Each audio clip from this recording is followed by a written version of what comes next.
Hola, ¿cómo están? Y ahora sí, finalmente en la sesión número 14. Bueno, para mí también es una alegría saber que hemos logrado terminar esta parte capítulo. Vamos a revisar el ejercicio justamente que les comentaba, que se parece mucho a su desafío. Así que vamos a ver cómo nos va. No se asusten porque lo vean así, porque precisamente dije lo voy a hacer con ustedes. Recuerden que la sesión 13 y 14 es una sesión como de repaso de cosas importantes que les puedan servir para su proyecto y como para, en este caso, para el desafío y tengan una idea más completa, ¿no? O sea, digamos que en esta parte estamos viendo un plus. ¿Por qué lo estamos haciendo así? Porque recuerden que el costo promedio ponderado de capital, de alguna manera ya lo vimos en la sesión 10, 11, 12, entonces dado que lo que hice fue empezar por el final y desde ese final, o contarles el final y empezar a contarles parte por parte, ya como que la sesión 14 no tiene tanto sentido. Y claro, hacer ejercicios de calcule el costo de capital, dado que eso ya lo hicimos ayer en la sesión 13, donde también aprovechamos el tema del mercado emergente, que ya lo estaba cubierto en la sesión 12, así que sigamos disfrutando de este repaso. Y esta sesión 14 espero les sirva para su desafío número 3. Bueno, como ven, esta es la fórmula que siempre van a recordar. Este es el costo total de la empresa, donde una empresa está compuesta por ese cuadrito del que hemos visto siempre, activo, pasivo, patrimonio. Entonces, este costo de capital es el costo de la empresa. Y nos hemos pasado desde la sesión número 10 hablando de cómo saber el costo de la deuda, cómo saber el costo del patrimonio y todas las incidencias que hay en su cálculo. Ya saben que el tema del patrimonio tiene su complejidad. Entonces, bueno, por eso ustedes de hecho tomaron como ejemplo una empresa familiar y sobre este balance a nivel muy general, muy intuitivo, están tratando de desarrollar lo que sería el costo de capital de esa empresa. Entonces, bajo ese esquema, esa visión de cierre, que realmente estoy muy contenta porque, bueno, ahora ya empiezan a entender el sentido que tiene lo que vienen haciendo. Al principio se sienten abrumados porque dicen, bueno, ¿para qué me sirve todo esto? Bueno, sirve como para lo que hablamos en la sesión 13, para identificar el tema de la tasa de interés, el tema el escudo fiscal que les mencionaba justamente en la sesión número 13, justo que la gente, y esto es súper bueno, esta parte de aquí que les mencioné ahí en la sesión 13, sobre por qué las empresas se endeudan. La gente no se endeuda necesariamente porque no tenga dinero, sino porque quieren ampliar sus niveles de rentabilidad sobre bases mucho más amplias, en este caso sobre un monto mayor de inversión, y también porque siempre y cuando obviamente lo que se proponga como negocio, sea que te compres una casa para rentar, sea que pongas una industria, sea que pongas cualquier cosa, eso te dé más renta de lo que vale la deuda, porque marginalmente lo que está generando rentabilidad siempre va a ser mayor, inclusive en este ejemplo exagerado donde se veía que el diferencial era menor. Obviamente estos son ejemplos muy generalizados, muy intuitivos, pero donde la idea que hay detrás espero les quede, para que eso en todo caso, para los que quieran seguir esta línea de formación financiera, pues lo busquen y puedan encontrar una motivación para especializarse. Y para los que no, pues igual le quede dentro de su background familiar, financiero, entender cómo funcionan las cosas, por qué. Muchas cosas de las que menciono ustedes lo saben mejor, porque en su casa algún familiar tiene un negocio, porque todos somos agentes económicos activos. Cuando vamos a comprar a la tienda, cuando pedimos descuento, cuando buscamos lo mejor, la mejor opción dentro de las opciones que se nos dan, dentro de las alternativas que se nos dan. Entonces, esto de las finanzas en realidad vistas así son simplemente técnicas donde pueden ustedes soportar mejor eh, las razones por las cuales deciden una opción sobre otra, racionalizarlas de alguna manera y con ello poder presentar un informe que, en este caso, bueno, si su expertise fuese financiero, ¿no? Recordarles que el día de hoy es especial también, porque de acuerdo a eso, se entregaría el desafío número 3 y se presentaría el día de hoy, en la sesión número 14, como la propuesta oficial de determinar el costo de capital de una empresa de acuerdo con el valor de sus activos, el nivel de deuda, que les permita tener ese reconocimiento social por su círculo más cercano.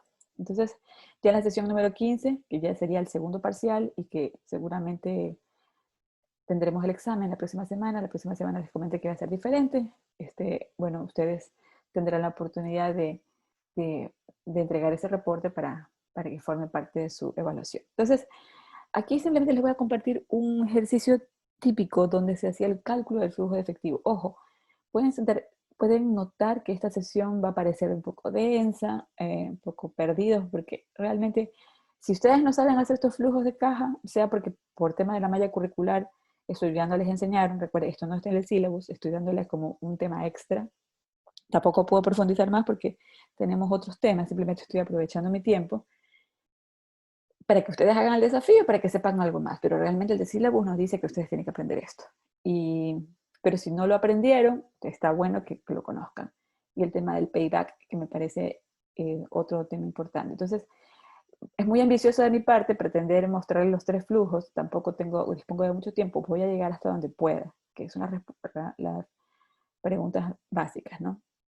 Entonces, primero, hay varios ejercicios que se proponen de esta manera para que ustedes estructuren este balance o para que ustedes a partir de este balance hagan todo este recorrido. Pero es así más o menos como funcionaría una clase de evaluación con flujos financieros. Entonces, creo que en el taller de desafío que les entregué había uno que estaba con texto y otro que estaba así con este cuadro. Y aquí lo único que tienen es un detalle de lo que son los activos, el pasivo y el patrimonio. Fíjense que para efectos numéricos, yo no puse el valor del pasivo, puse el porcentaje, y hay una celda, que es la celda fuente, le voy a poner otro color. Voy a empezar a corregir todo, o a revisar todo, voy a poner otro color. Voy a trabajar con este color. Entonces, con este color durazno voy a identificar que la celda oficial patrimonio y que la celda de pasivo es la que es dependiente de esa celda de patrimonio. Entonces, si yo quiero saber cuánto es el valor de este pasivo, pues es el porcentaje de pasivo, que en ese caso solamente por efectos didácticos está puesto así. O sea, los balances no están así.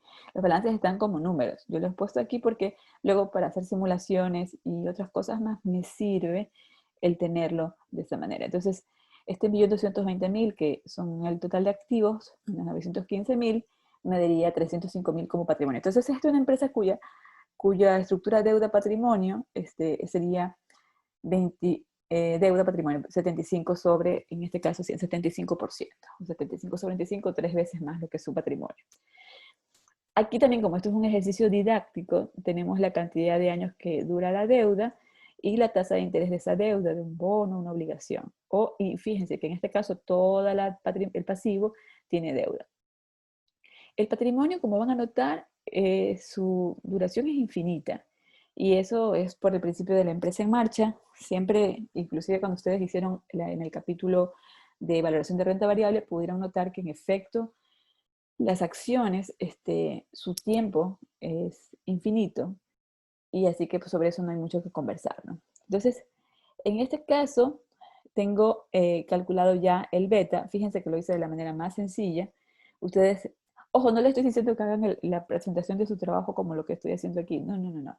Esta sería en todo caso su hoja de cálculo. El reporte lo van a hacer como siempre se hace. Simplemente porque como había un desafío y tenía la impresión de que querían saber un poco más de cómo se realiza, por eso me tomó este tiempo para hacerlo. Entonces, ojo que esto es bien simplificado, ¿no? Yo aquí ya les di la tasa libre de riesgo, ya les doy el beta, se supone que este beta ya está desapalancado y ya se lo apalancó de acuerdo a nuestra empresa, eso ya lo vimos en el capítulo, en la sesión 10-11. Aquí está la prima de riesgo del mercado, RM-RF, y aquí están los impuestos, 22%. Entonces, supongamos que esta empresa tiene un 100% de comercio en Ecuador, o sea, no exporta nada. Entonces, la tasa de rentabilidad del patrimonio, por eso está en esa línea, no es otra cosa que RF más beta por la prima de mercado. Entonces, ahí está 13.8. Entonces, fíjense, automáticamente ya tienen aquí el KD y el KE. Entonces, ya por allí está resuelto parte del problema. Voy a ponerlo aquí como si lo hubiesen resuelto, con color durazno, como habíamos acordado. Aquí está numerado con puntos porque era parte de una evaluación. Simplemente quería presentarles algo, pero que vean que esto no está, esto ya ha sido un ejercicio visto con otros cursos que yo he tratado de compartirles para que puedan verlo de manera más completa. Parece que es un ejemplo como entre contabilidad y finanzas, pero está bueno porque al verlo pequeñito y súper simplificado, tienen la visión completa. El problema de trabajar con hojas así súper grandes es que en la amplitud de pronto nos perdemos, pero si en cambio yo aquí te pongo el balance y todos los datos los ves ahí, es más sencillo entender, pero al menos para mí me parece mucho más didáctico comprender por qué las cosas son así. Ahora, depreciaciones. Se supone que voy a, dentro de los activos fijos que se están presentando, puede ser este el caso de ustedes o puede ser que no, puede ser que la empresa que ustedes tienen sean más de consultoría y no tengan tanto activo fijo, o puede ser que tengan producción y aquí tengan algo de inventario, más de inventario, en fin. La estructura del activo pasivo patrimonio, ninguno es incorrecto, todos dependen de la actividad que desarrollen. En nuestro caso, esto es lo que estamos nosotros analizando, una empresa X. Entonces aquí tengo tomado, fíjense que aquí, algo súper importante que ustedes tienen que aprender, sobre todo cuando se siguen desarrollando como analistas financieros, es que en la medida de lo posible, siempre trabajar con hojas de Excel vinculadas. Yo, por algo puntual, hago todo esto de vincular. Fíjense que no copié y pegué, sino que vinculo todo. Porque si mañana la gerencia me dice, ¿sabes qué? No, o me doy cuenta en el informe que hubo un error, yo corrijo aquí, y automáticamente todo se corrige. No lo vieron, fue todo muy rápido, pero todo se corrige. Entonces, sí es súper importante que ustedes trabajen en la medida de lo posible con todo vinculado. De hecho, justo ahora estamos haciendo el análisis de una empresa pesquera, claro, y yo les estoy pidiendo algo como esto, ¿no? Porque al final el esquema es más o menos el mismo. Y claro, para llegar a estas tablitas, ellos tienen, sin mentirles, unas 70 hojas llenas de datos, donde de todas esas hojas se van resumiendo, resumiendo, resumiendo y llegan a una cosa tan sencilla como esto, porque al final esto es lo que queremos. Entonces, eso es para que mantengan en perspectiva. Recuerden siempre que es importante que tengan todo vinculado. Luego, el tema de las vidas útiles de los activos, eso lo define el Servicio de Rentas Internas. Recuerden que por términos de la depreciación es una suerte de apoyo a la industria para que pueda renovar sus activos, y por eso ese gasto de depreciación que se realiza permite reducir los impuestos. Entonces, quien está llamado a generar ese incentivo en acelerarlo o en disminuirlos es rentas. Entonces, ellos emiten un reglamento, en el cual cuando ustedes estén trabajando, a lo mejor imagínense, mañana cambian y dicen que un edificio dura 40 años y mañana cambian y dicen que una computadora dura un año. O sea, fíjense cómo está actualmente, ¿no? Que dicen que el edificio dura 20 años. Y ustedes saben que hay edificios que más bien ganan plusvalía, pero en términos de depreciación, se deprecia en 20 años. Una computadora muchas veces en un año se queda obsoleta, dependiendo de la actividad que realice, si es diseño, cosas así, pero la ley dice que te lo tienes que depreciar en 3 años. Por eso es que muchas veces el valor contable queda rezagado de lo que es el valor de mercado. Y otra cosa es el valor de liquidación, ¿no? Que a veces coinciden o pueden no coincidir. Pero en fin, para efectos legales, porque nosotros necesitamos este gasto de depreciación, yo simplemente me he permitido recordarles a ustedes algo de contabilidad, y estoy poniendo aquí que la depreciación de esta empresa sería igual a lo siguiente. Sería el valor de los 500.000 por, fíjense aquí, uno menos. ¿Por qué digo uno menos? Se supone que ustedes tienen un valor de salvamento del 10%. Entonces, este salvamento, en algunos casos puede ser que el salvamento sea cero. ¿Qué es el salvamento? También es una base. El salvamento, de alguna manera, el contable tiene la posibilidad de hacerlo del 5, 10 o 0%. Si lo que va a pasar es, si tú aumentas el salvamento, lo único que vas a hacer es reducir el nivel de gasto. Si el salvamento es cero, el gasto se aumenta. Entonces ya es un tema mucho de criterio, también que en efecto, ¿por qué pueden querer tener un salvamento alto? Porque en el momento de que tú vendes el activo, si le pones salvamento cero, todo el valor de la venta del activo, después de haberse depreciado completamente, pasa a formar como ganancia. Y esa ganancia puede generar un tributo mayor, todo de golpe en el momento del año 5, año 10, año 20. Entonces ahí hay unas consideraciones que el contable puede tener respecto a poner salvamento mayor o menor. En todo caso, legalmente se va a regir en función de lo que se dictaminen en esos reglamentos de rentas, que hay que siempre revisarlos. Si a ustedes les toca trabajar en el área, siempre recuerden que no van a llamar a la profesora de finanzas ni a la de contabilidad, van a coger y van a buscar en internet cómo está el reglamento y van a saber cuánto es. Entonces, este tema de los años, más o menos no ha cambiado de lo que yo recuerdo nada. Y fíjense que yo soy contable desde el colegio, yo soy bachiller contadora, así que no es que caberían todos los días, tampoco se acelera. Ahora, hay otros métodos, en otros países se hacen métodos acelerados, de saldos decrecientes y todo lo demás, pero todos esos valores se los publica y ustedes solamente tienen que estar informados. Como aquí se usa el método de línea recta, entonces súper sencillo. Sacamos el valor de salvamento y a ese valor restado de salvamento se lo divide para la cantidad de años que se supone el activo dura, ¿no?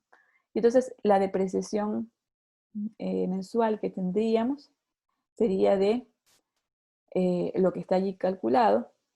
La fórmula sirve para todo, para cada periodo, todo con el salvamento allí, y la suma total de la depreciación es esta.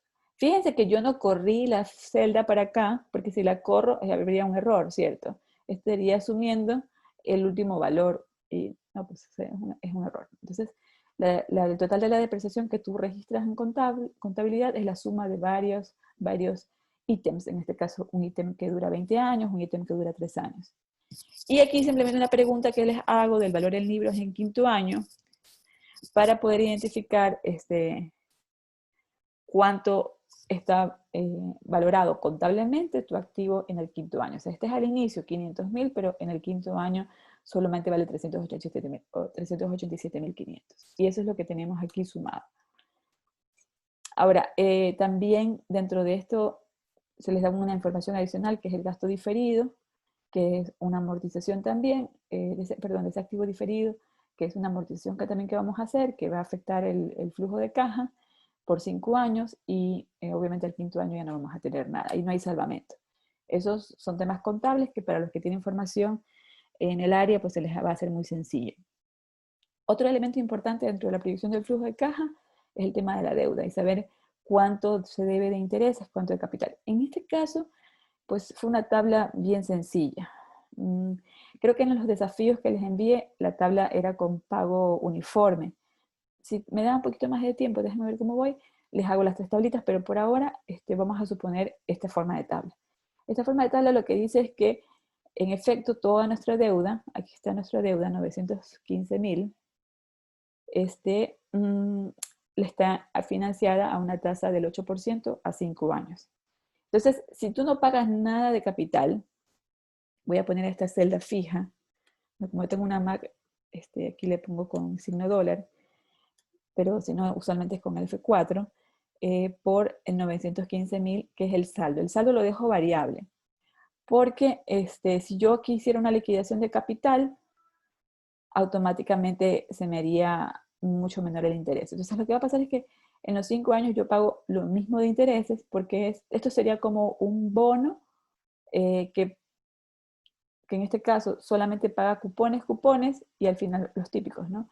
Y que al final paga el capital. O sea, este tipo de, aquí de hecho dice, ¿no? Un bono donde paga los intereses y el capital lo paga al final. Entonces, el capital que debe, mejor en este de aquí que está al final, y allí se hace cero. Entonces, al final, por una deuda así, donde tienes pagos mínimos, porque solamente estás pagando los intereses, y pagas el capital, tú terminas pagando en realidad como total de deuda. Esto es una cosa que sí, quiero compartirles para que cuando a ustedes les toque asesorar recuerden. Miren, por esta deuda, 5 años con una tasa de interés del 8%, ustedes terminaron pagando 1.281.000. Esto está fuera del ejercicio, solamente quiero aprovechar el ejemplo para explicarles algo más. El problema de hacer una estructura de deuda con bonos y una estructura de deuda con préstamo. Mejor no voy a decir préstamo, porque si no van a satanizar el bono. El bono no tiene ningún problema. Ustedes también podrían hacer una estructura de préstamo con un bono. ¿A qué me refería con estructura de préstamo? Voy a llamar pago capital final, no le voy a llamar bonos, para que no les quede en su mente satanizado el bono. Pago capital final, pago pagos uniformes. Ya, pagos uniformes, que se parece más a un préstamo bancario, usualmente habría sido así, ¿no? Tendría los 915.000 del crédito. Miren que todo lo vinculo para que luego cuando yo haga algún cambio, ustedes vean cómo cambia una cosa y otra. Se supone que lo hago con la función de pago de Excel. La que ustedes recuerdan, tengo la tasa creo que era 8%.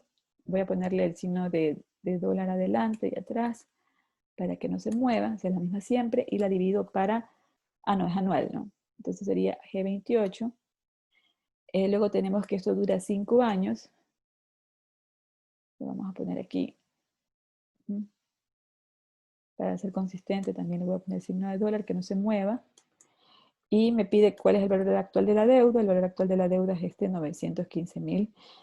Y el valor futuro de una deuda se supone que es cero, porque se supone que la idea es que lo pagues todo, ¿no? Entonces, fíjate, si tú quisieras pagar esta deuda completita en 5 años, con pagos uniformes, solamente deja ponerle un negativo aquí adelante para que sea positivo, lo que tocaría es que te toca pagar 229.000 cada año, ¿no? Y claro, a veces eso es lo que no tienes. Y si haces la sumatoria de este tipo de préstamo, donde pagas, lo que estás pagando en realidad es 1.145.000. Ya.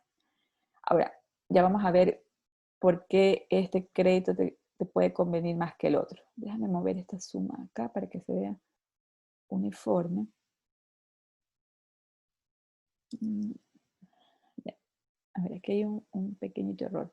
No es un error, es más un tema de forma. Voy a hacerlo así. Esta celda se llama intereses. Que la hice por default porque estaba ahí llena. En el caso del bono, la celda de pago es intereses más capital. Como no pagas nada de capital, el pago son solamente los intereses. Pero fíjate que en el último periodo el pago es mucho mayor, está todo acumulado al final. Y esta suma, déjame ponerla aquí debajo del tiempo para que la puedas ver, y así trabajamos de manera uniforme, y así lo van a visualizar mejor. Seguramente su profesor de matemáticas financieras le tiene que haber hablado de esto, pero no está de más recordarlo, porque creo que en este momento que van a hacer una suerte de asesoría, puede ser que este tema sea más importante recordarlo. Entonces, en el tema de los pagos uniformes, lo que va a pasar es lo siguiente.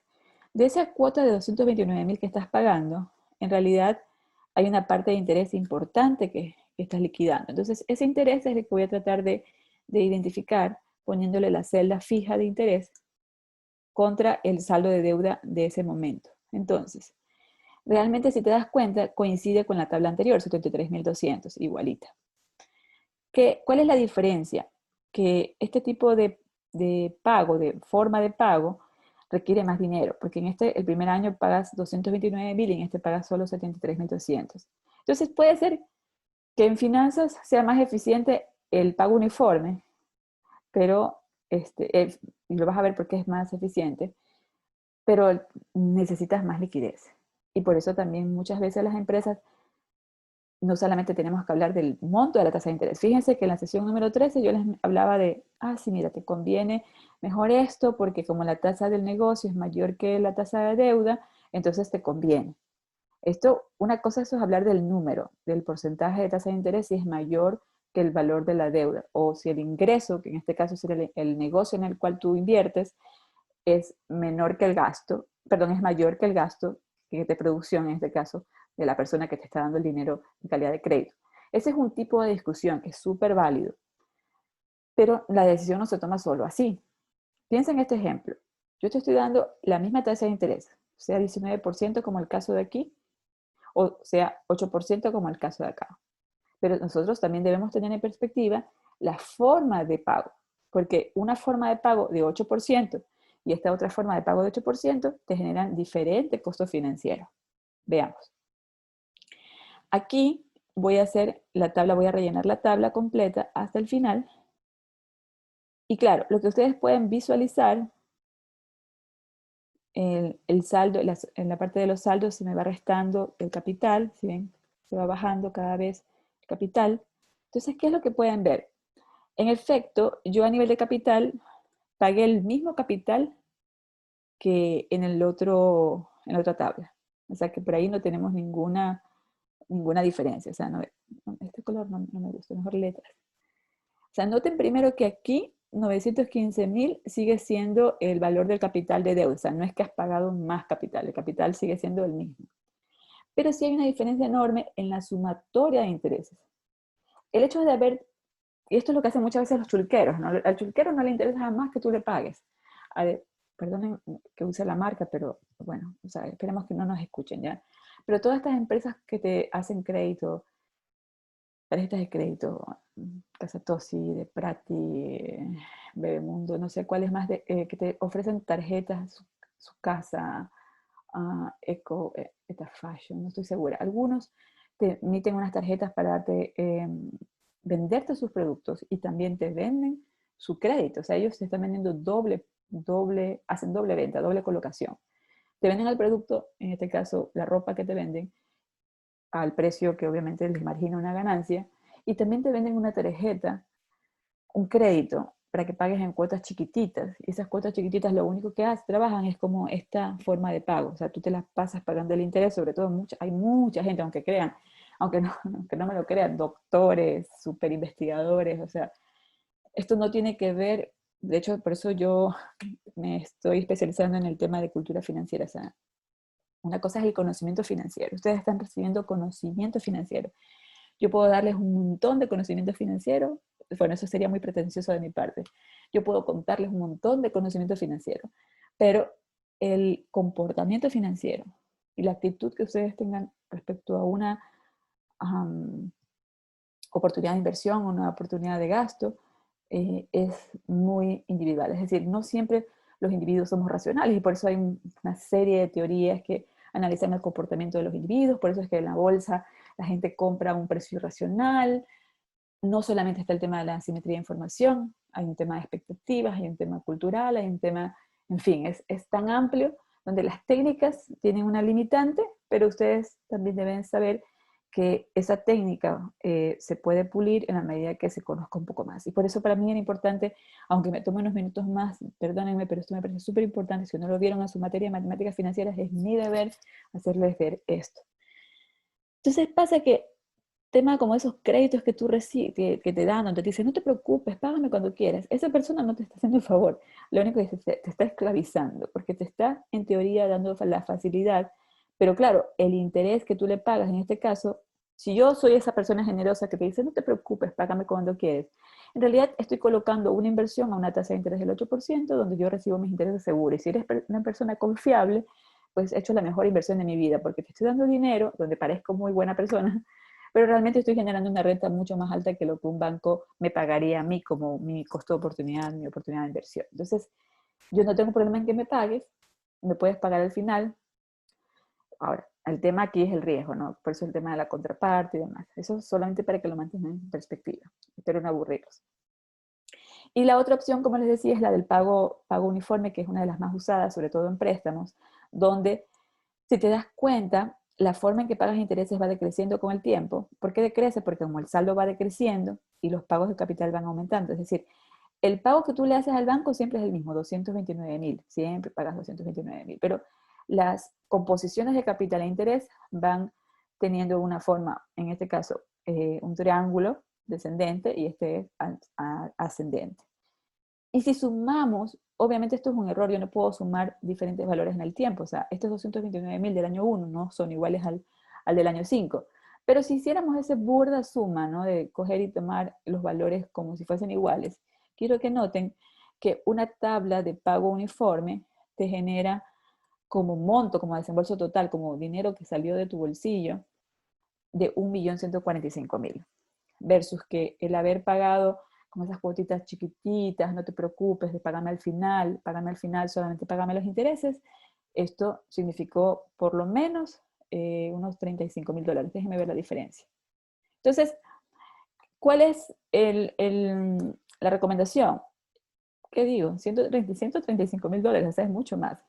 Entonces, ¿cuál es la recomendación? Bueno, hay varias recomendaciones.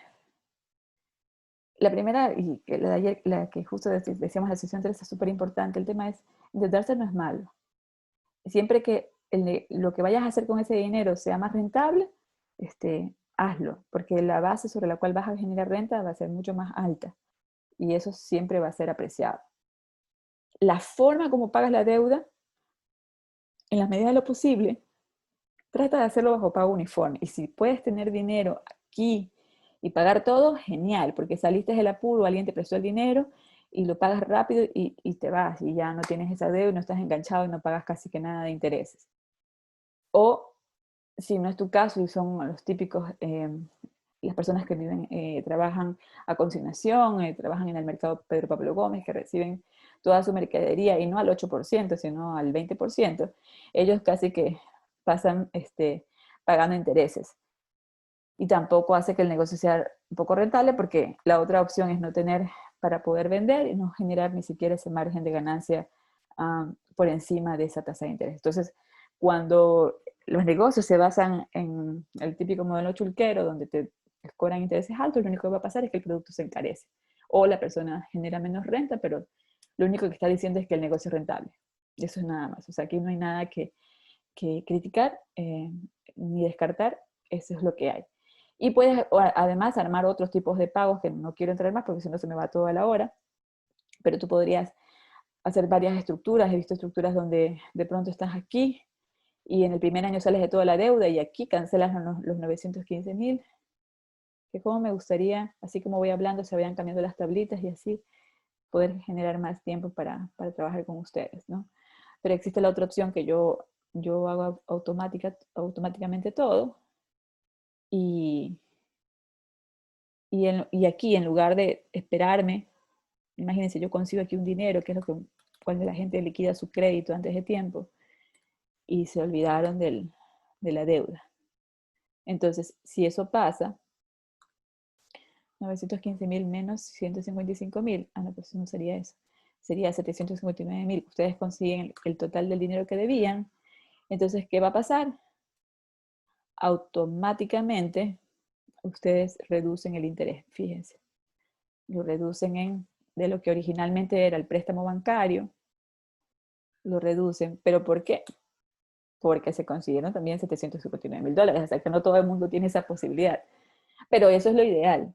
O sea, no esta parte que queda aquí grabado, esto fue lo que yo hice. Tuve la suerte cuando compré el departamento, y eso fue cuando tenía 29 años, estaba desesperada. Primera vez que yo compraba algo tan grande y decía yo, 15 años creo que fue el crédito, yo me moría. Y en ese caso las circunstancias se dieron, empecé a trabajar más activamente en consultorías y demás, y al año tuve la oportunidad de decirle, ¿sabe qué, banco? Muchísimas gracias, aquí está su dinero. Obviamente no fue de este monto, pero, o sea, que sí es posible, no les estoy hablando de teoría, les estoy hablando de la práctica. Y ustedes ahorran un montón de dinero. Ahora, si me perdí, y vuelvo a decírselo, perdí el gasto del alquiler, o del alquiler o el gasto de la deuda, que me habría servido como escudo fiscal. Eso sí, créanme que lo lamento mucho. Pero en ese momento para mí el tema psicológico de no tener que estar debiéndole a nadie pesó más que seguir con la deuda. Por ejemplo, o sea, solo les hablo de eso, de que en finanzas hay unos temas de conocimiento, hay unos temas de técnicamente correctos, pero hay también estas variables subjetivas, emocionales, por las cuales las personas pueden optar de una u otra manera, y que nada realmente es incorrecto, solo cuando son temas dolosos, ¿no? Pero aquí yo lo único que quiero en esta experiencia que estamos compartiendo de 28 sesiones es que ustedes se permitan pensar de manera diferente, que ustedes se permitan visualizar las cosas de manera más amplia, para que eso les permita ser también ciudadanos más conscientes y ayuden también a que no se generen tantos afectados por los esquemas Ponzi o por esas tarjetas de cuotas chiquititas y que viven endeudados y, pues ustedes puedan asegurar su bienestar financiero. Eso es en resumen el esfuerzo que yo trato de compartir. Entonces, luego de esto, a ver si me alcanza el tiempo porque ya vamos un poco cortos con esto, pero está muy bueno todo lo que estamos conversando. Viene el tema como que de la proyección del flujo, ¿no? Y claro, aquí lo he simplificado. Yo estoy trabajando con estas personas de la industria pesquera y ellos tienen como 25 productos. Una vez hice de una distribuidora de farmacéuticos enorme, imagínense, paracetamol y todas las pastillas que hay por haber. Y claro, aquí yo solamente digo que se vende el producto 1 y el producto 2, y que venden 2.500 unidades y 2.800 unidades, porque yo me estoy simplificando el trabajo. En este caso, yo ya les doy el margen bruto unitario proyectado. Para otros ejercicios, no sé si en los desafíos, puede ser que sea el ingreso y el gasto, el ingreso y el costo de venta. Ya depende del ejercicio, pero aquí me fui directamente con el margen bruto, que ustedes saben que por contabilidad pueden hacer esa proyección. Entonces, se supone que yo, para proyectar esto, yo tengo que considerar el valor de estos dos productos, que los estoy vendiendo, y un valor de crecimiento. Ya voy a hablar del crecimiento. Primero vamos a sacar el margen bruto en cero. Se supone, aquí dice, margen bruto diario proyectado. Y es proyectado, entonces lo hacemos directamente en 1. Si es proyectado, entonces haremos lo siguiente. Vamos a multiplicar el margen bruto por la cantidad, en este caso 2.520, y a eso lo vamos a sumar del producto 2, porque se supone que las dos cosas las vendemos, por la cantidad del producto 2. Y cerramos y abrimos. Entonces, de esa manera yo tengo aquí calculado el valor del ingreso para el primer año. Ahora, en los desafíos que tienen puede ser que algunos tengan que diga valor proyectado o que diga valor actual. Si dice que el valor actual, si este ejercicio dijera que esto es lo que se vende hoy, que esto no es, mira, aquí dice proyectado y aquí dice año 1. Como dice año 1, por eso me fui directo aquí. Pero si hubiese dicho que actualmente vende, si es actualmente vende, entonces me habría tocado poner esta fórmula aquí. Y el año 1 ya sería con la tasa incremental con los años que vienen. Pero como en este ejercicio no es igual en cada uno, por eso revisen lo que les envié de desafío, pues por eso lo pongo en el año 1. Ahora, este es el valor proyectado, pero se supone que la empresa va creciendo en cada año, va vendiendo más. Ese es un principio de proyección, que algo se ve en Damodaran y en los materiales que les he compartido. Entonces, se supone que hay una tasa de crecimiento real que te dan del mercado, que lo varían también para su proyecto, hay una tasa de inflación que está dada, y está la tasa inflada o la tasa nominal, que es la tasa real más la inflación por la real, y entonces me dice que la tasa a la cual crecería este negocio sería igual a lo siguiente. Esta es la base para mí en este caso. Voy a multiplicarla por 1 más la tasa nominal, que en este caso sería 4.55, y lo voy a elevar, es una buena pregunta, a ver, creo que es sí, y lo voy a elevar a un año, o sea, como que al año anterior. Simplemente estoy haciendo uso del número porque voy a correr 1, 2, 3, 4, 5, entonces quiero hacer uso de esa fila. Pero si estuviese en el 0, tomaría igual el 1 y me iría para adelante. En fin, cuando lo estén haciendo, ustedes se van a dar cuenta de lo que les estoy diciendo. Esto es como aprender a andar en bicicleta mirando. Eso se hace haciendo. Entonces, ¿dónde me equivoqué? Me equivoqué en que el 4.55 debería ser un número fijo. Entonces le voy a poner aquí el signo de dólar adelante y así noten que al proyectarlo va a ir creciendo. Para que se vea mejor, le voy a poner aquí con un número. Mejor con dólares para que lo puedan ver. Ya, entonces, vean que el primer año se proyectó para vender 329.000, mejor dicho, margen bruto 329.000 y el quinto año 513.000, porque se espera que la empresa crezca en 455. O sea, noten que aquí tienen todo el tema de las teorías financieras, porque puede ser que no sea así, que solo crezca, que un año decrezca, pero bueno, esos son los supuestos con los cuales ustedes van a ir afinando la técnica, pero primero necesitan saber la base, y esto es lo que yo estoy ahora explicando. Dice aquí que los gastos generales son 10.000. Aquí hay muchas cosas que se pueden decir. Si por aquí no hay ninguna instrucción, se supone que los gastos generales me van a dar, pueden ser iguales o pueden ser que los gastos generales también crezcan en el tiempo. Entonces yo puedo tomar la misma fórmula, a ver si tengo suerte. Déjenme ver, corrijo aquí. Y el valor que voy a subir acá sería, ¿cuál es el azul? El azul es 10.000.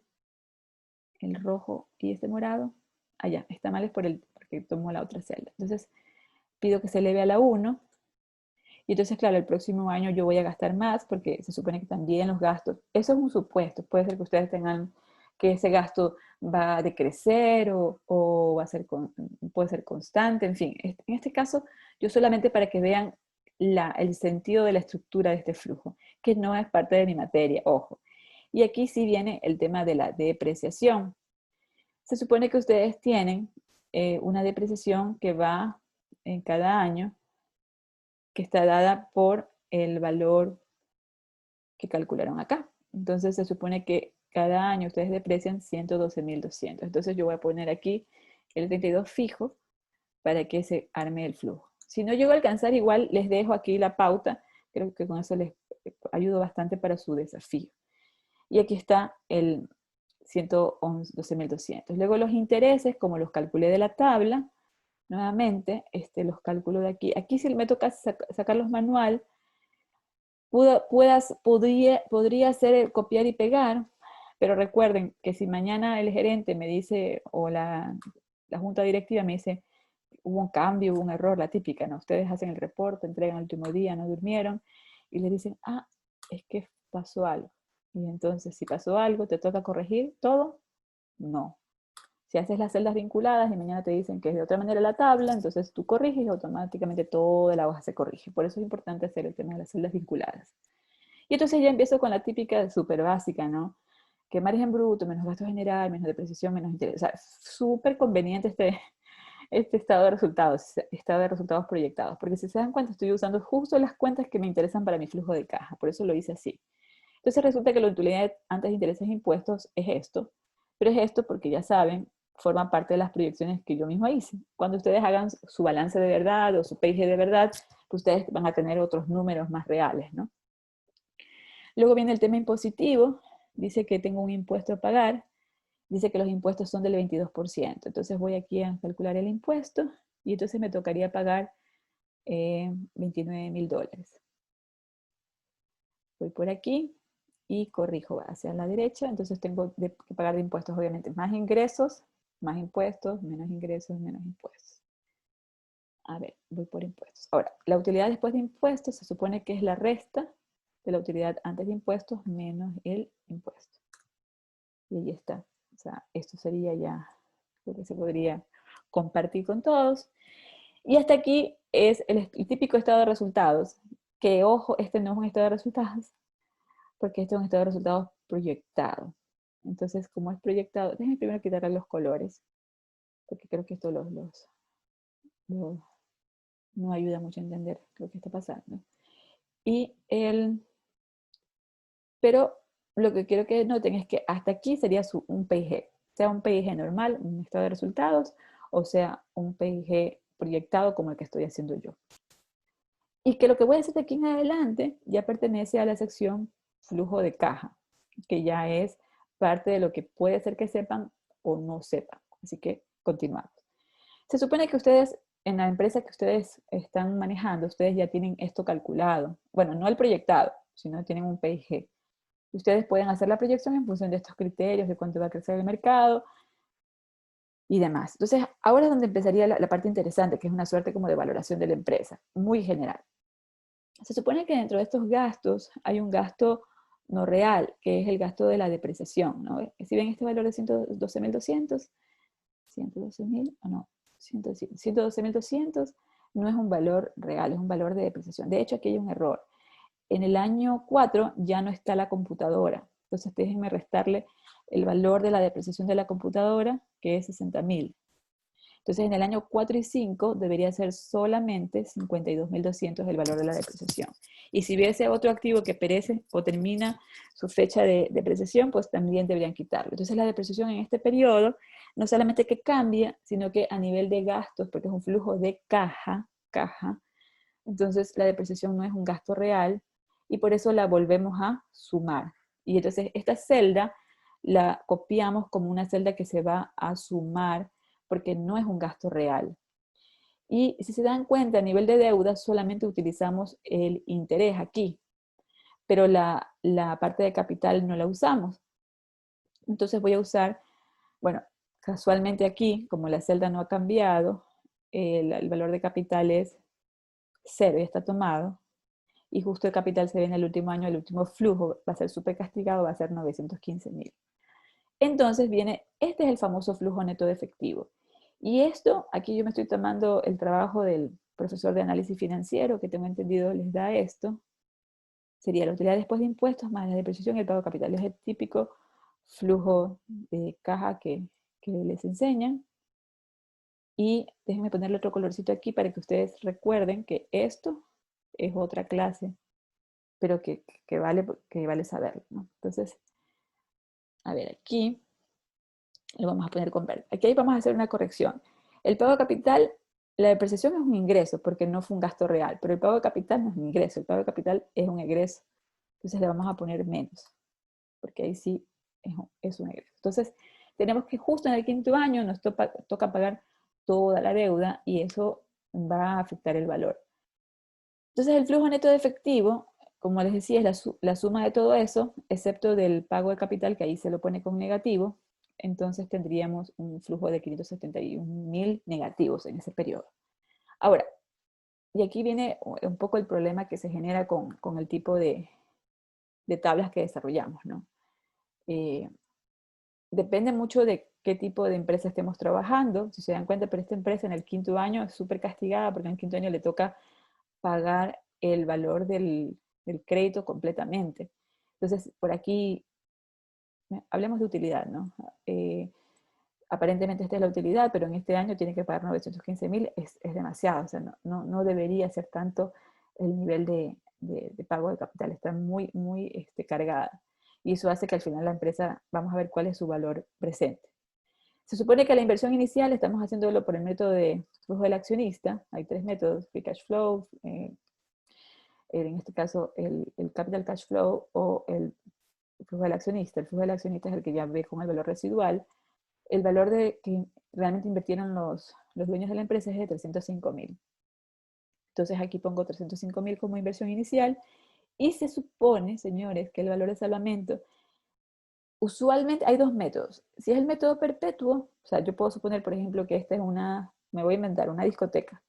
Que una discoteca es un negocio que dura 3, 5 años, luego la cierran, la vuelven a rehacer, pero digamos que el negocio con este nombre se liquida. Entonces no lo vamos a liquidar al valor perpetuo porque no dura todo el tiempo, es un negocio muy puntual, lo vamos a liquidar al valor, me estoy inventando, puede ser el valor en libros de sus activos fijos, puede ser 5 veces el valor de los activos, puede ser que el perito vino y dijo que lo que hay de mobiliario vale 1.000.000, o sea, recuerden, son muchas cosas que pueden ser, y en la vida real también pueden ser. Entonces, para hacer este ejercicio, yo voy a suponer que esta empresa se termina en el quinto año, o sea, tiene una duración finita. Nuevamente viene el tema de si este proyecto o esta empresa dura muchos años o solamente se la crea por un objetivo específico como una ejecutora de proyectos y cierra. Entonces yo me voy a también a inventar de que la voy a vender al valor en libro de los activos fijos que tiene. Y como justo tengo el valor en libros de los activos fijos, entonces este valor sería una suerte de ingreso, porque es como una especie de venta que hago de mis activos. ¿Lo notan? Importante que noten eso, para que no hagan las cosas así como que automatizadas, ¿no? Porque sí. Entonces pensemos que es este tipo de discoteca donde se proyecta el valor. Entonces luego tenemos entonces aquí que el valor de la inversión es 305.000, 216.649,80 y luego tenemos el último flujo, 22.000.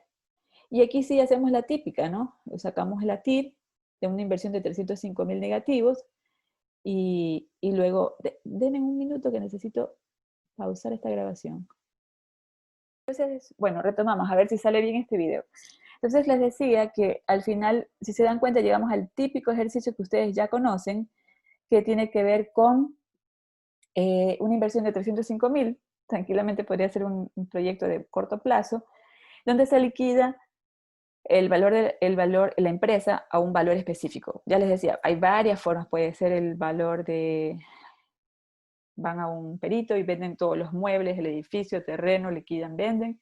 Puede ser que sea el valor contable, puede ser que los activos que tienen el valor de mercado haya incrementado más y sea mucho más de ese valor, o el método perpetuo, que seguramente eso lo verán en la materia, pero no es la intención ahora abrumarlo, solamente para que vean que hay diferentes formas. Yo en este caso he hecho un ejemplo de una empresa que dura solamente 5 años, entonces se liquida con 549.000 y hacemos la suma de esos valores, que serían el flujo, este sería el cero, lo que tú inviertes, y esto sería lo que te genera cada año. Y este es el típico ejercicio que te enseñaron a hacer en matemáticas financieras. Le voy a poner otro color para que lo recuerden. Entonces, ahora entienden de dónde salen las cosas que les enseñaron, ¿no? O sea, ahora ustedes empiezan desde un balance, conectan con la contabilidad, conectan con un poco de matemáticas financieras y determinan que este negocio es rentable porque les da, bueno, nos salvamos realmente por el valor residual de los activos, ¿no? Porque si lo hubiésemos vendido, si hubiese sido por el método perpetuo, donde el último flujo es A sobre I, este último flujo era negativo y tampoco ahí habría un error, ¿no? No se puede valorar de esa manera. O tendríamos que revisar aquí el cambio de la forma de pago del crédito, porque está muy apretado. Pero bueno, este es un negocio de 5 años, con un crédito súper alto, que se paga todo el quinto año, y ya a pesar de todo, es bueno. Miren, la rentabilidad es de 65%, y el valor presente neto, por ende, eso lo vimos en clases, si el BPN es mayor que 0, es porque está reflejando allí todo el excedente de rentabilidad respecto a lo que le estás pidiendo como rentabilidad, ¿no? La rentabilidad que le estás pidiendo es de ¿cuánto? De 13%, y este 387.000 sería ese 52% adicional, 5 menos 13.80, sería ese excedente, visto en dólares. Entonces, así ya empieza a tomar forma, y esto ya es interesante para empezar a hablar de cosas buenas sobre análisis financiero que ustedes pueden aportar a la empresa, al negocio que ustedes están ayudando. Entonces, por ejemplo, aquí tengo, ¿qué pasaría con la deuda si la deuda no fuese? Aquí decíamos que la deuda era 70%, 75%. ¿Qué pasaría si te toca hacer este balance? Esta parte ya no la voy a alcanzar porque ya fíjense, ya nos va a hacer cerca de la hora, y aquí ya me tomaría casi que una hora más, pero hasta allí creo que la guía es bastante buena. Ustedes aquí pueden hacer, simplemente cambiar, y en lugar de poner que el patrimonio sea, ¿cuánto sería? Para que sea eso 30, el patrimonio tendría que ser 70, ¿no? Entonces voy a cambiar aquí 70, como bien les dije, el método de pago no cambia, la forma de pago no cambia, pero pueden ver que en este caso la TIR sale 23.65, o sea que tampoco es malo. Y así ustedes van jugando, haciendo los diferentes, perdón, pegado especial valores, van haciendo las diferentes formas, ¿no? Entonces van jugando, por eso es importante que las tablas queden así todas limpiadas. Luego, ¿qué pasa si el nivel de deuda es 75%? Eso ya estaba, creo, ¿no? ¿Qué pasa si el nivel de deuda es 40%? Ah, no, perdón, el nivel de deuda es 75% significa que el patrimonio es 25%. Ese ya estaba. Si el otro es, el nivel de deuda es 40%, significa que el patrimonio es 60%. Entonces todo se cambia y la TIR me da 27.10. ¿Sí lo ven? Entonces, esto ya es una suerte como de análisis de sensibilidad. ¿Se dan cuenta? Porque me permite a mí, edición pegada especial valores, me permite a mí ir identificando patrones. Y yo puedo ayudar a la empresa a poder saber mejor cómo manejar su negocio. ¿Sí? Entonces ya esto es muy bueno para ustedes, sobre todo, que quieren hacer un aporte importante a la empresa, ¿no? Entonces, por ejemplo, ¿qué tal si solo la empresa solo se endeuda en 10%? Entonces la tasa de interés aumenta a 19%, la rentabilidad aumenta a 19%.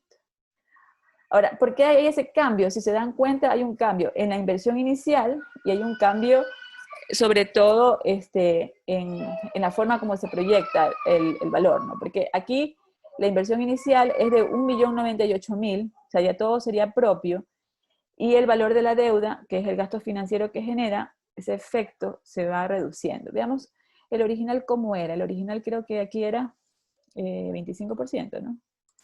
Decía que 25%, 915.000 era la deuda y salía la TIR 66%. ¡Wow! Entonces, este es el que nos interesa. Entonces, con un pasivo, 65%. Entonces, con un pasivo de 75%, logramos tener realmente un valor de la empresa mucho mayor. Déjenme verificar porque me llama la atención que con 30% sería aquí 70. Fíjense, con 30% baja a 54, claro, ahí tiene sentido. 54. Ah, ya, lo que pasa es que está desordenado, por eso es que está raro. No entendía la razón. Entonces, aquí al final lo que tenemos es que el valor total, el que mayor valor te genera, si te das cuenta, el valor presente neto, si no lo corregí, pero me perdonan, porque hasta aquí no más pude corregir. De hecho, por eso les fui cambiando el color para que ustedes vean. Lo que está con amarillo es lo que ya no alcanzo a corregir con ustedes. Pero fíjense, aquí aparentemente la mejor opción que tienen para endeudarse sería endeudarse al 75%. Le genera mayor valor a la empresa, mayor rentabilidad. Y esto a lo que ustedes iban copiando, por ejemplo, aquí yo puedo copiar el BPN, fíjense, no es lo mismo. 54, aquí el BPN es 371, solamente para corregir uno, para que vean que tenía que corregir. O sea, al momento que yo iba pegando y mostrándoles, tenía que ir corrigiendo los valores. Y entonces eso, ponen ahí, se acepta o se rechaza. Por favor, esto háganlo con sus apuntes que les comparto y traten de hacerlo. Entonces aquí hay preguntas que son importantes, que yo creo que son parte de lo que ustedes deben hacer como aporte para esta empresa, ¿no? Es saber, bueno, cuál es el ingreso mínimo que el negocio podría tener para ser rentable, ¿no? Entonces, el ingreso mínimo tiene que ver con este precio y esta cantidad y el margen bruto. Entonces, se supone que esta empresa, su ingreso, ¿de quién depende? Depende de la venta de este producto 1 y de la venta de este producto 2. Y que puede ser que en un momento dado no lo logre, porque fíjense, actualmente la empresa, ¿cómo está financiada? Con un 25% patrimonio y un 75% deuda. Actualmente esto es la base con la que partimos.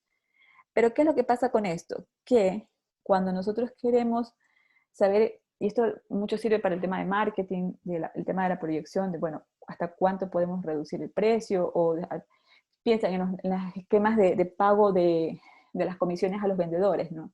¿Cómo yo hago para potenciar y decir, bueno, necesito que mínimo vendas esto para que podamos subsistir como empresa, y si me vendes a partir de tanto, yo te pago una comisión de tal y tal, y empiezan a estructurar. Necesitan del área financiera, necesitan de ustedes. Entonces, ¿cómo yo logro esto? A partir de este tipo de análisis. Puedo buscar objetivo, por ejemplo. Me pregunta, ingreso mínimo para que el negocio sea rentable. Significa que yo puedo hacer que el precio, o en este caso el margen bruto del producto 1 y 2, puedan bajar tanto que el negocio igual se mantenga rentable. ¿Y cuánto sea rentable? Que sea 13.8, que es lo que yo he definido como el costo de capital. En este caso la empresa está financiada, se valora con el CAE, ¿no? Entonces, ¿por qué se valora con el CAE? Eso lo vamos a hablar luego, porque tiene 3 métodos. Recuerden, el free cash flow se trabaja aquí sería, con el CAE. En el free cash flow se trabaja con el WACC después de impuestos, creo que en alguna clase lo expliqué, y el capital cash flow con el WACC antes de impuestos. Son métodos, los 3 métodos dan lo mismo. Creo que sí lo expliqué en una de las sesiones anteriores, por favor revisen, si no, en la sesión que tenemos juntos ahí conversamos un poco más, pero les dejo aquí la idea. No creo que llegue a esta parte porque solamente al final expliqué un método, expliqué el método del flujo del accionista. O sea, yo estoy explicando en este momento este método. ¿Ya? Todavía no lo termino de completar, pero yo estoy solamente con este, y estos dos ustedes lo pueden revisar con el material que les presenté de Damodaran y demás. Entonces, les voy a responder una pregunta para que ustedes vean el resto, ¿no? Entonces dice, ¿cuál es el ingreso mínimo para que este negocio sea rentable? Es decir, ¿hasta cuánto debería bajar el nivel de ventas de este negocio para que aún ganemos? Recuerden que así como estamos, ganamos 65%. Pero nosotros tenemos como una rentabilidad mínima exigida de 13.8, es decir, podríamos bajar hasta 13.8. Entonces, ustedes aquí pueden hacer preguntas específicas. Pueden preguntar, por ejemplo, a Solver, a buscar objetivos, pueden preguntar sobre un producto en particular, por ejemplo. Estas son preguntas que yo me invento, que ustedes también deberían inventarse, porque se entiende que ustedes quieren asesorar a la empresa, ¿no? Entonces, ¿hasta cuánto podría bajar este margen bruto unitario del producto 1? Estoy proponiéndome ahora solo un producto porque no me dio tiempo. Puedo hacerlo con los dos si lo quiero hacer con Solver. Lo que quiero valorar aquí es que la TIR del negocio o el BPN sea cero, ¿no? Puede hacerlo por BPN o puede hacerlo por TIR. Y le pido que ese BPN sea de cero. Ojo que no estoy explicando nada nuevo. Lo nuevo es pensar de manera diferente. Y ahora lo que quiero es, bueno, este producto, ¿hasta cuánto podría bajar? O sea, aquí estoy suponiendo que este producto, el 2, va a quedar igual, solo el 1 va a cambiar. Y que para que eso suceda, pues me va a cambiar el margen bruto. Entonces me dice, miren, si inclusive yo bajara el producto 1 a 24.44, ¿recuerda cuánto era antes? Era 73. Es decir, yo podría pasar de 73 a 24.44, en el caso 1, podría bajar el precio y con eso igual la empresa mantenerse rentable. Miren que aquí ya se empiezan a responder preguntas interesantes en la administración. Y lo podría hacer para los dos si lo hago con Solver. O sea, los dos podrían bajar o puedo bajar el producto 2 hasta cuánto. Luego viene qué tasa de crecimiento real para que el negocio sea rentable. O sea, el negocio ha venido creciendo en 4,55. Yo podría pedirle a Solver y decirle, ayúdame a ver, se supone que yo tengo aquí que la celda valor que estaba viendo era el BPN. Cuando dice rentable significa que el BPN sea cero. O sea, para que se cumpla lo mínimo es que ese valor sea cero o que la TIR sea igual que la TEMAR. Puedo usar los dos criterios y pido que les cambie la celda. Ahora, para la celda que se utiliza para esto no es una celda con fórmula, tiene que ser una celda base, sin que no tenga ningún tipo de cálculo. Entonces, claro, ahí voy a hacerlo con la tasa real. Y me dice, mira, inclusive si el mercado, bueno, esto suena un poco raro, ¿no? Inclusive si el mercado decreciera, miren, 13,19, estos son números, ¿no? Si el mercado decreciera en 13,19, tu empresa igual sigue siendo rentable. Es decir, si la proyección que tú hiciste es de que cada año ibas a ganar, inclusive si fueras a perder, el negocio es rentable. Por ejemplo, considerando que todas las variables siguen iguales. ¿Se dan cuenta? Entonces, esas son las preguntas que son interesantes a responder. Dice, esto ya es esto no les puedo dar porque esto ya es parte de otra materia y es un tema que se hace con Crystal Ball y no podemos entrar a esto. Yo cierro esta parte de la clase simplemente corrigiendo, ya está corregido, 22.000 y 13,8 de rentabilidad, que es la TEMAR con la que trabajan.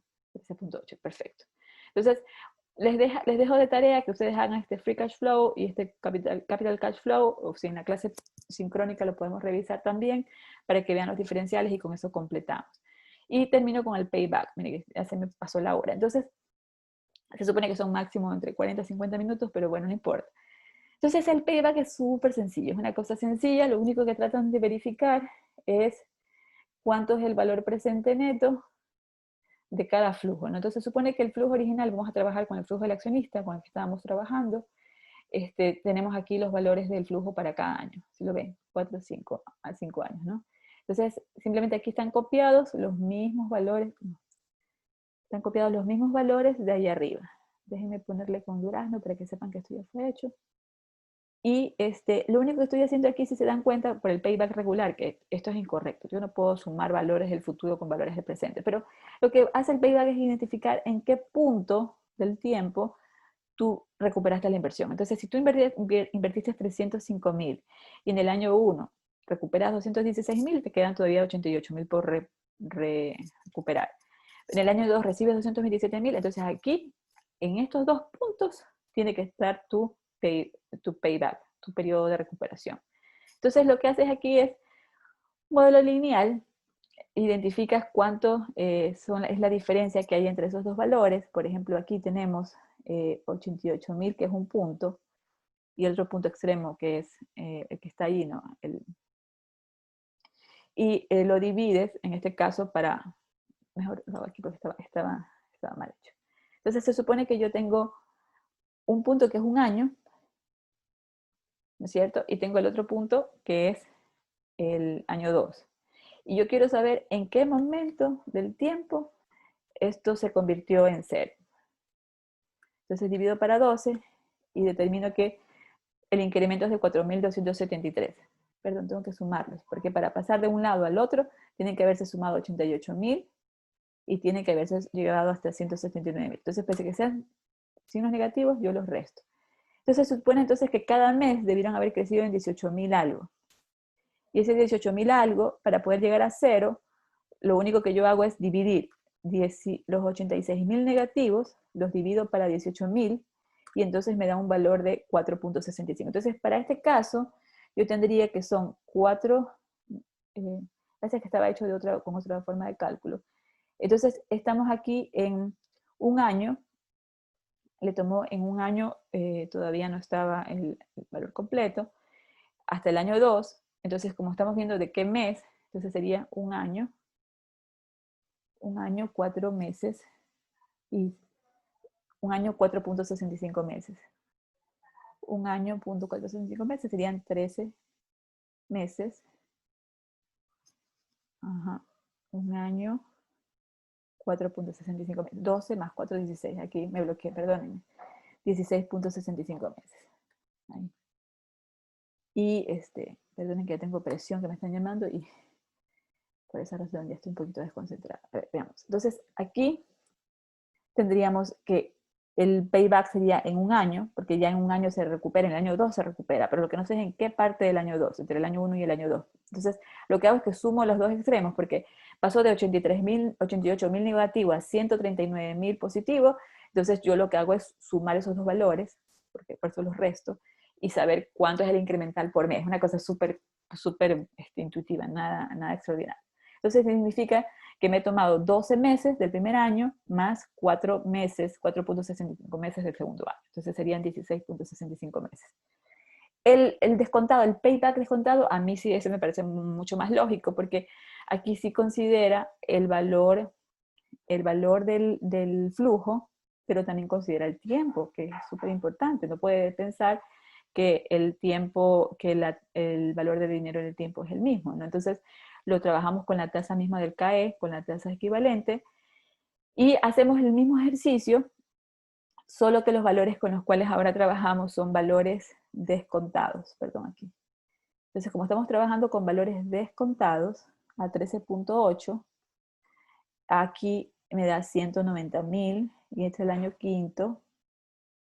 Ya, entonces, ahora sí, vamos a identificar dónde yo recupero mi dinero. Aquí me voy a demorar un poquito más en recuperarlo porque como los traigo a presente, los valores son más pequeñitos, ¿no? Entonces me da aquí 114.000 y ahora, claro, llega hasta este extremo, hasta el año 5, pero aquí los extremos, si se dan cuenta, ya es 114 y 61. Entonces vuelvo a hacer lo mismo, hago la suma. Lo estoy haciendo mensual, pero voy a hacerlo por días como estaba. Entonces tomo los dos extremos, con los dos puntos de la recta, súper básico, no es nada complejo, y lo que hago, lo puedo hacer también diario si quieren para que sea más preciso, y digo aquí, en el otro lo hice mensual, voy a hacer diario, digo dividido para 360, sumo esos dos, entonces lo que yo estoy viendo es que los valores crecen por día, más, los valores crecen por día en 147.79. Nuevamente hago para que se sumen los dos extremos, entonces se supone que es 489.01, 61.000 y 114.000. Ya, entonces sería sumado los dos y aquí restado el otro. Y ahí sí. Entonces, $147 aumenta cada día. ¿Cómo yo hago que estos 114.000 se desaparezca? Entonces digo 114.622 para 147, entonces necesita 775 días. Eso sería mejor. Entonces, en 775 días, yo logro encontrar el valor de la inversión, ¿no? Mejor divido para... Ajá.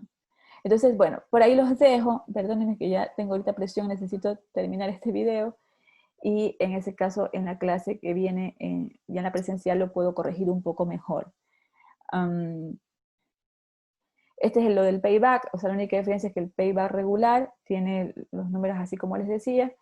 Este dura un año y los 4 meses, que es la diferencia que se tomó para llegar a 0.